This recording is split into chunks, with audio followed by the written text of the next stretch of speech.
ಆನೇಕಲ್ ತಾಲೂಕಿನ ಮಂಚನಹಳ್ಳಿ ಗ್ರಾಮದಲ್ಲಿರುವ ಇತಿಹಾಸ ಪ್ರಸಿದ್ಧ ದೇವಾಲಯವಾದ ಶ್ರೀ ಶನೇಶ್ವರ ಸ್ವಾಮಿ ಬಸವಪ್ಪನವರ ಪುಣ್ಯಕ್ಷೇತ್ರದಲ್ಲಿ ಅಪಾರ ಭಕ್ತರ ಹಾಗೂ ಗ್ರಾಮಸ್ಥರ ಸಮ್ಮುಖದಲ್ಲಿ ಶ್ರದ್ಧಾ ಭಕ್ತಿಯಿಂದ ನೆರವೇರಿದ 1 ಲಕ್ಷ ಸ್ವಾಹಾಕಾರದ ಶ್ರೀ ಶನೇಶ್ವರ ಮಹಾಯಾಗ. ಇನ್ನು ಕಾರ್ಯಕ್ರಮದ ದಿವ್ಯ ಸಾನ್ನಿಧ್ಯವನ್ನು ಕರ್ನಾಟಕ ವಿಕಾಸ ರತ್ನ ಸರ್ವ ಸಾಧಕರ ಶ್ರೀ ಹರಿಶಾಸ್ತ್ರಿ ಗುರೂಜಿಗಳು ವಹಿಸಿದರು. ಇನ್ನು ವಿಶೇಷವಾಗಿ ಸುಮಾರು 50 ಸ್ವಾಮೀಜಿಗಳು ಸಾವಿರಾರು ಭಕ್ತರ ಸಮ್ಮುಖದಲ್ಲಿ 1 ಲಕ್ಷ ಸ್ವಾಹಾಕಾರದ ಶ್ರೀ ಶನೇಶ್ವರ ಮಹಾಯಾಗವು ಯಶಸ್ವಿಯಾಗಿ ನೆರವೇರಿತು. ಹಾಗೆಯೇ ಸ್ವಾಮಿಗೆ ಪಂಚಾಮೃತ ಅಭಿಷೇಕ, ವಿಶೇಷ ಅಲಂಕಾರ, ವಿಮಾನ ಗೋಪುರಕ್ಕೆ ಕುಂಭಾಭಿಷೇಕ, ನಾದಸ್ವರ ಹೋಮ ಸೇರಿದಂತೆ ಹಲವು ವಿಶೇಷ ಪೂಜಾ ಕಾರ್ಯಕ್ರಮಗಳು ಭಕ್ತರ ಸಮ್ಮುಖದಲ್ಲಿ ಶ್ರದ್ಧಾ ಭಕ್ತಿಯಿಂದ ನೆರವೇರಿತು. ಹಾಗೆಯೇ ನಡೆದಾಡುವ ಬಸವಣ್ಣ ದೇವರಿಗೆ ವಿಶೇಷ ಅಲಂಕಾರ ಮತ್ತು ವಿಶೇಷ ಪೂಜೆ ಸಲ್ಲಿಸಲಾಯಿತು. ಇನ್ನು ಕಾರ್ಯಕ್ರಮದಲ್ಲಿ ದೇವಾಲಯದ ಧರ್ಮದರ್ಶಿಗಳು, ಆಡಳಿತ ಮಂಡಳಿಯವರು, ಭಕ್ತರು ಹಾಗೂ ಗ್ರಾಮಸ್ಥರು ಹಾಜರಿದ್ದರು.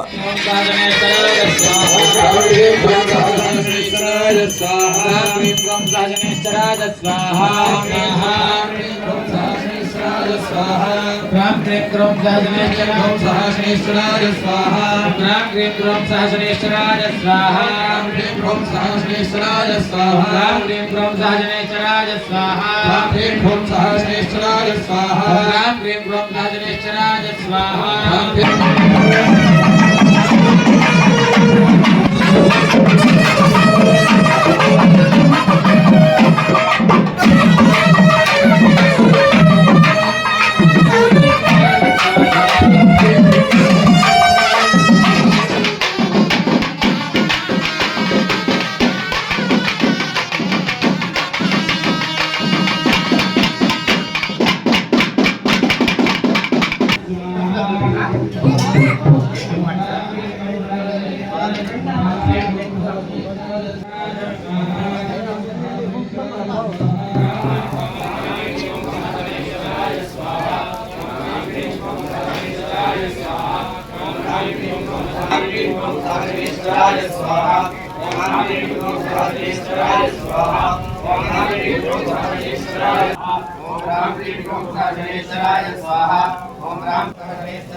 ओम अग्ना विष्णु सजोषसे नावर्धन्तु भाग्यरः दुर्गेर्वैदेभिरागतम् स्वाहा आजस्तमे पधवस्तमे प्रस्तमे सोमस्तमे श्रावस्तमे सुदिष्टमे ज्योतिष्टमे सुमस्तमे प्राणस्तमे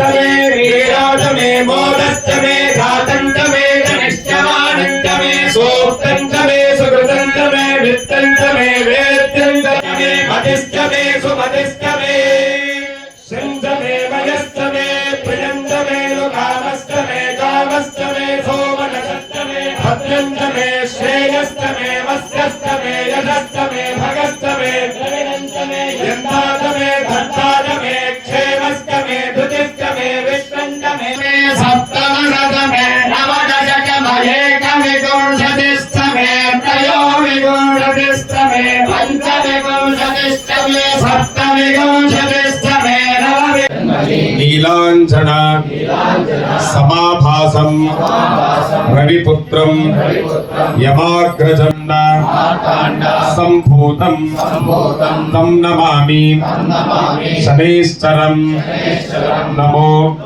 वृषभाध्वजाय ಹೋಮ ಹವನಾದಿ ಮಾಡಿರ್ತೀವಿ ಆ ಎಲ್ಲದರ ಫಲವನ್ನು ಕೂಡ ಅಗ್ನಿದೇವ ಆಯಾ ದೇವರುಗಳಿಗೆ ಸಮರ್ಪಣೆ ಮಾಡಿ ಗಣಪತಿ ನವಗ್ರಹ ಮತ್ತೆ ಪ್ರತ್ಯಕ್ಷವಾಗಿ ಆ ಶನಿ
तेजो दधाते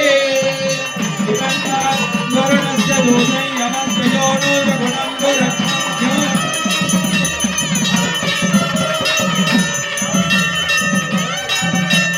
पूर्वमंगल नीराजन दीपं दर्शयामि रक्षां धारयामि नमस्करोमि ओम त्र्यंबकं यजामहे सुगन्धिपुष्टिवर्धनं कालिकमेव वन्दनात् पूर्वमुख्येयम्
ಆಯಿತಾ? ಓಂ ಶ್ರೀ ಗುರುಭ್ಯೋ ನಮಃ. ಹರಿ ಓಂ. ಭಗವದ್ ಭಕ್ತರಲ್ಲಿ ವಿಶೇಷವಾದಂಥ ವಿಚಾರವನ್ನು ತಿಳಿಸ್ಕೊಡೋದೇನೆಂದರೆ, ಅತ್ತಿಬೆಲೆ ಹಾಗೂ ಚಂದಾಪುರದ ಮಧ್ಯಭಾಗದಲ್ಲಿ ಇರತಕ್ಕಂಥ ಮಂಚನಹಳ್ಳಿ ಅನ್ನುವಂಥ ಗ್ರಾಮದಲ್ಲಿ ವಿಶೇಷವಾಗಿ ನಡೆದಾಡುವ ಬಸವಣ್ಣನವರಿರ್ತಕ್ಕಂಥ ಕ್ಷೇತ್ರ ಹಾಗೂ ಶನೈಶ್ಚರ ಸ್ವಾಮಿಯ ದಿವ್ಯ ದೇಗುಲ ಇರ್ತಕ್ಕಂಥ ಒಂದು ಮಹಾಕ್ಷೇತ್ರ. ಇವತ್ತು ಪ್ರಾಯಶಃ ನಮ್ಮೆಲ್ಲರ ಒಂದು ಅದೃಷ್ಟವೇ ಸರಿ. ಯಾಕೆಂತಂದರೆ ಒಂದು ಕ್ಷೇತ್ರದ ದರ್ಶನ ಮತ್ತು ಅಲ್ಲಿ ಮಾಡುವಂಥ ಯಾಗ ಇದೆಯಲ್ಲ, ಇದರ ಪ್ರಸಾದ ಕೇವಲ ಬಂದವರಿಗೆ ಮಾತ್ರ ಅಲ್ಲದೆ ಪ್ರತಿಯೊಬ್ಬರಿಗೂ ಈ ಪ್ರಸಾದ ಸಿಗುತ್ತೆ, ನಿಮಗೂ ಸಿಗುತ್ತೆ. ಈಗ ನೋಡ್ತಾ ಇರ್ತಕ್ಕಂಥ ನಿಮಗೂ ಆ ಪ್ರಸಾದ ಸಿಗುತ್ತೆ.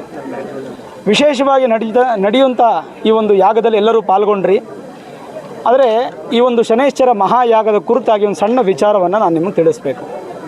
ನೋಡಿ, ದಿನಾಂಕ 28/3/2025 ಅಂದರೆ ನಿನ್ನೆ ದಿನ, ಇವತ್ತೇನು ನಾವು ವಿಡಿಯೋ ಮಾಡ್ತಾಯಿದ್ದೀವಿ, ನಿನ್ನೆ ದಿನ ಶನೈಶ್ಚರ ಸ್ವಾಮಿ ಕುಂಭರಾಶಿಯಿಂದ ಮೀನರಾಶಿಗೆ ತಮ್ಮ ಪ್ರಯಾಣವನ್ನು ಶುರು ಮಾಡಿ ಇವತ್ತು ತಮ್ಮ ಪ್ರಯಾಣವನ್ನು ಮುಗಿಸಿ ಕುಂಭರಾಶಿಗೆ ಇರತಕ್ಕಂಥ ಜನ್ಮಶನಿಯನ್ನು ಮುಗಿಸ್ಕೊಂಡು ಮೀನರಾಶಿಗೆ ಪ್ರಾರಂಭ ಆದರು. ಮೀನರಾಶಿಗೆ ಜನ್ಮಶನಿ. ಈಗ ಈ ಕುರಿತಾಗಿ ಮೇಷರಾಶಿಯವರಿಗೆ ಸಾಡೆ ಸಾತಿ ಪ್ರಾರಂಭ, ಕರ್ಕಾಟಕ ರಾಶಿಯವರಿಗೆ ಅಷ್ಟಮ ಶನಿ ಸಮಾಪ್ತಿ, ಸಿಂಹರಾಶಿಯವರಿಗೆ ಅಷ್ಟಮ ಶನಿ ಬರ್ತಾ ಇದೆ, ಕನ್ಯಾ ರಾಶಿಯವರಿಗೆ ಕಂಟಕ ಶನಿ ಬರ್ತಾ ಇದೆ, ತುಲಾ ರಾಶಿಯವರಿಗೆ ಪಂಚಮ ಶನಿ ದೂರ ಆಗ್ತಾ ಇದೆ.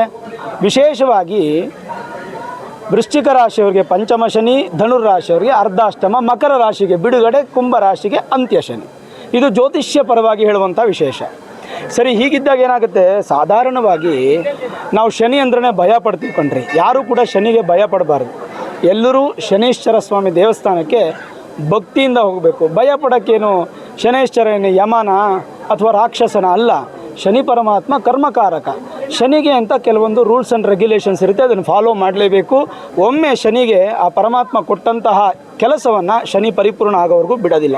ಸಾಕ್ಷಾತ್ ಬ್ರಹ್ಮ ವಿಷ್ಣು ಮಹೇಶ್ವರರು ಬಂದು ಅಡ್ಡ ಮಾಡಿ ಶನಿ ನಿಲ್ಲಿಸು, ಈ ಕಷ್ಟ ಕೊಡಬೇಡ ಈ ಮನುಷ್ಯನಿಗೆ ಅಂತ ಹೇಳೋ ಅಧಿಕಾರ ಯಾರಿಗೂ ಇಲ್ಲ ಒಮ್ಮೆ ಶನಿಗೆ ಕೊಟ್ಟಾಗ. ಅದಕ್ಕೋಸ್ಕರ ಅವನನ್ನು ಕರ್ಮಕಾರಕ, ಕರ್ಮಾಧಿಪತಿ ಅಂತ ಕರೆದ್ವಿ. ಹಾಗಾಗಿ ಶನಿ ಯಾವಾಗ ನಮಗೆ ಸಾಡೆ ಸಾತಿ ಇನ್ನೊಂದು ಮತ್ತೊಂದು ಮಗದೊಂದು ಬರುತ್ತೋ ಅಂಥ ಸಮಯದಲ್ಲಿ ನಾವು ಭಯ ಪಡ್ತೀವಿ. ಅಯ್ಯೋ ಶನಿ ಏನು ಮಾಡಿಬಿಡ್ತಾನೋ, ನನ್ನ ಪ್ರಾಣ ಎಲ್ಲಿ ಹರಣ ಮಾಡಿಬಿಡ್ತಾನೋ, ನನ್ನ ಆಸ್ತಿನಲ್ಲಿ ಕರಗಿಸ್ಬಿಡ್ತಾನೋ, ಎಲ್ಲಿ ನನ್ನ ಹೆಸರನ್ನು ಕೆಡಿಸ್ಬಿಡ್ತಾನೋ, ಎಲ್ಲಿ ನನ್ನ ವ್ಯಾಪಾರ ಲಾಸ್ ಆಗಿಬಿಡುತ್ತೋ, ಈ ಸಮಯದಲ್ಲಿ ಏನಾದರೂ ತೊಂದರೆ ಆಗುತ್ತಾ, ಹೀಗೆ ನಾವು ಭಯ ಪಡ್ತೀವಲ್ಲ, ಆ ಭಯನೇ ಶನಿ. ಆ ಭಯ ಪಡಕ್ಕೆ ಹೋಗ್ಬಿಡಿ. ಪ್ರತಿಯೊಬ್ಬರು ಕೂಡ ಭಕ್ತಿಯಿಂದ ಶನೈಶ್ಚರ ದೇವಸ್ಥಾನಕ್ಕೆ ಹೋಗಿ. ಇವತ್ತು ಈ ಮಂಚನಹಳ್ಳಿ ಗ್ರಾಮದಲ್ಲಿ ನಡೆದಾಡುವ ಬಸವಣ್ಣನವರಿರ್ತಕ್ಕಂಥ ಈ ಒಂದು ಮಹಾಕ್ಷೇತ್ರ ಶನೈಶ್ವರ ಕ್ಷೇತ್ರದಲ್ಲಿ 1,00,000 ಸ್ವಾಹಾಕಾರದ ಶನೈಶ್ಚರ ಮಹಾಯಾಗವನ್ನು ಸುಮಾರು 40ರಿಂದ 50 ಜನ ಪುರೋಹಿತರ ಸಮ್ಮುಖದಲ್ಲಿ, ಸಹಸ್ರಾರು ಭಕ್ತಾದಿಗಳ ಸಮ್ಮುಖದಲ್ಲಿ ಈ ಒಂದು ಮಹಾಯಾಗವನ್ನು ಇಲ್ಲಿ ನೆರವೇರಿಸಲಾಯಿತು. ಸುಮಾರು 5 ಹೋಮದ ಕುಂಡಗಳಲ್ಲಿ, ಒಂದೊಂದು ಹೋಮದ ಕುಂಡಲ್ಲೂ 5 ಜನ ಪ್ರತ್ಯೇಕವಾಗಿ ಶಿವಾಚಾರ್ಯರು ಕುಳಿತುಕೊಂಡು ಈ 1,00,000 ಸ್ವಾಹಾಕಾರ ಮಹಾಯಜ್ಞವನ್ನು ಪರಿಪೂರ್ಣ ಮಾಡಿದ್ದಾರೆ. ಪರಿಪೂರ್ಣ ಅನ್ನೋದಕ್ಕಿಂತ ಆ ಯಾಗವನ್ನು ದಿಗ್ವಿಜಯ ಮಾಡಿದ್ದಾರೆ. ಈ ಒಂದು ಪೂಜಾ ಕೈಂಕರ್ಯದಲ್ಲಿ ಇವತ್ತಿನ ದಿನ ಬೆಳಗ್ಗೆ ಅಂದರೆ ಶನಿವಾರದ ದಿನ ಬೆಳಗ್ಗೆ 5:30ಗೆ ಮಂಗಳವಾದ್ಯ ಪ್ರಾರಂಭ ಆಗಿ ಸುಮಾರು ಈ ಸುತ್ತಮುತ್ತ ನಿಮ್ಮ ಮಂಚನಹಳ್ಳಿ ಗ್ರಾಮದ ಸುತ್ತಮುತ್ತ ಅತ್ತಿಬೆಲೆ, ಚಂದಾಪುರ, ಸರ್ಜಾಪುರ, ಹೊಸೂರು, ಬಾಗಲೂರು, ಬೇರಿಕೆ ಈ ಸುತ್ತಮುತ್ತ ಇರತಕ್ಕಂಥ ಕಲಾಕಾರರು, ವಾದ್ಯ ಸೇವೆ ಮಾಡುವಂಥ ಎಲ್ಲರೂ ಕೂಡ ಸುಮಾರು ಒಂದು 20 ಜನಕ್ಕಿಂತ ಅಧಿಕವಾಗಿ ಬಂದು ಕಲಾವಿದರು ಬಂದು ಇವತ್ತು ನಾದಸ್ವರ ಮತ್ತು ಡೋಲನ್ನು ನುಡಿಸಿ ಇಲ್ಲಿ ನಾದಸ್ವರದ ಒಂದು ಮಳೆಯನ್ನು ಗರೆದರು. ಅದೊಂದು ಕಾರ್ಯಕ್ರಮ ಬೆಳಗ್ಗೆಯಿಂದ ಪ್ರಾರಂಭ ಆಗ್ತಾ 6 ಗಂಟೆ 6:30 ಸುಮಾರು ಆಸ್ಪಾಸಿನಲ್ಲಿ ಸ್ವಾಮಿಗೆ ಸಂತೃಪ್ತಿಯಾಗಿ ಪಂಚಾಮೃತ ಅಭಿಷೇಕ, ಅದಾದಮೇಲೆ ಮಹಾಸಂಕಲ್ಪವನ್ನು ಮಾಡಿ ವೇದಿಕಾರ್ಚನೆಯನ್ನು ಮಾಡಿ ಬರುವಂತಹ ಭಕ್ತರು ಎಲ್ಲರಿಗೂ ಕೂಡ ಸಂಕಲ್ಪ ಪ್ರತ್ಯೇಕಂ. ಯಾರಿಗೂ ಇಲ್ಲೇನು ಶ್ರೀಮಂತರು ಅಂತೇಳಿ ಚೇರ್ ಮೇಲೆ ಕೂಡಿಸಿ ಸಂಕಲ್ಪ ಇಲ್ಲ, ಬಡವರು ಅಂತೇಳಿ ನೆಲದ ಮೇಲೆ ಕೂಡಿಸಿ ಸಂಕಲ್ಪ ಏನಿಲ್ಲ, ಶ್ರೀಮಂತರಿಗೆ ಅಂತ ಎಲೆ ಹಾಸಿ ಅವ್ರಿಗೇನು ಪ್ರಸಾದ ಇಲ್ಲ. ಶ್ರೀಮಂತರಾಗಲಿ ಬಡವರಾಗಲಿ ಸ್ವಾಮಿ ಮುಂದೆ ಎಲ್ಲರೂ ಒಬ್ಬರೇ, ಮನುಷ್ಯರು ಮಾತ್ರನೇ ಅಷ್ಟೇ. ಬಿಟ್ಟರೆ ನಮ್ಮ ದೋಷಗಳು ನಮ್ಮ ಯೋಗಗಳು ನಮಗೆ ಭಗವಂತ ಕೊಡ್ತಾನೆ, ಬಿಟ್ಟರೆ ಶ್ರೀಮಂತಿಕೆ ಬಡತನ ನಮ್ಮಲ್ಲಿ ಇರೋದಿಲ್ಲ. ಹಾಗಾಗಿ ಈ ಯಾಗಕ್ಕೆ ವಿಶೇಷವಾಗಿ ಬಂದಂಥ ನೇರವಾಗಿ ಪ್ರತ್ಯಕ್ಷ ಪರೋಕ್ಷ ನೇರವಾಗಿ ಬಂದಂಥ ಅಷ್ಟೂ ಜನ ಭಕ್ತಾದಿಗಳನ್ನು ಕೂಡಿಸಿ ಪ್ರತ್ಯೇಕವಾಗಿ ಸಂಕಲ್ಪವನ್ನು ಮಾಡಿಸಲಾಗಿದೆ. ಜೊತೆಗೆ ಕೆಲವರೆಲ್ಲ ಮೊದಲೇ ಹಣವನ್ನು ಪಾವತಿ ಮಾಡಿ ಪೂಜೆಗೆ ರಸೀದಿಯನ್ನು ತಗೊಂಡವ್ರಿಗೆ ಸಂಕಲ್ಪವನ್ನು ಕೂಡ ಮಾಡಲಾಗಿದೆ. ಯಾರನ್ನೂ ಇಲ್ಲಿ ಬಿಟ್ಕೊಳ್ಳಿಕ್ಕಾಗಲ್ಲ.